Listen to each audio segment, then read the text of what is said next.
মার্কিন যুক্তরাষ্ট্র ও ইরানের মধ্যে চলমান উত্তেজনা নতুন করে আলোচনার কেন্দ্রে এসেছে। সম্প্রতি সাবেক মার্কিন প্রেসিডেন্ট ডোনাল্ড ট্রাম্প এক কঠোর হুঁশিয়ারি দিয়ে বলেন, যদি মার্কিন জাহাজে হামলা চালানো হয় তাহলে ইরানকে পৃথিবীর মানচিত্র থেকেই মুছে ফেলা হবে।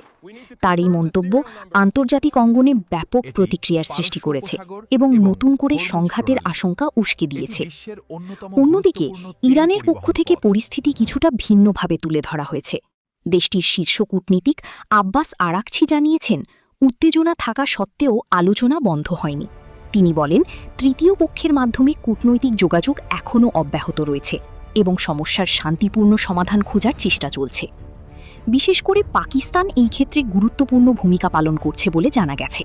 পাকিস্তান উভয় পক্ষের মধ্যে মধ্যস্থতাকারী হিসেবে কাজ করছে এবং পর্দার আড়ালে আলোচনা চালিয়ে যাচ্ছে। বিশ্লেষকরা মনে করছেন, সরাসরি যোগাযোগের অভাবে এই ধরনের মধ্যস্থতা বর্তমান পরিস্থিতিতে অত্যন্ত গুরুত্বপূর্ণ হয়ে উঠেছে। আন্তর্জাতিক সম্পর্ক বিশ্লেষকদের মতে এই ধরনের কঠোর বক্তব্য অনেক সময় রাজনৈতিক কৌশলের অংশ।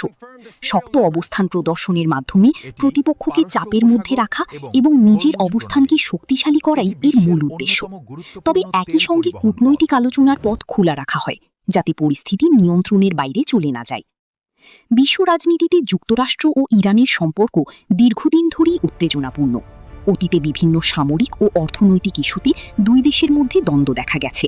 তবে সরাসরি সংঘাতে জড়িয়ে পড়লে তা শুধু এই দুই দেশেই সীমাবদ্ধ থাকবে না, বরং গোটা বিশ্বে বড় ধরনের প্রভাব ফেলতে পারে। বর্তমান পরিস্থিতিতে একদিকে যেমন কঠোর হুঁশিয়ারি শোনা যাচ্ছে, অন্যদিকে কূটনৈতিক তৎপরতাও জোরদার হয়েছে। এখন দেখার বিষয়, শেষ পর্যন্ত এই উত্তেজনা যুদ্ধের দিকে গড়ায় নাকি আলোচনার মাধ্যমেই সমাধান খুঁজে পাওয়া যায়।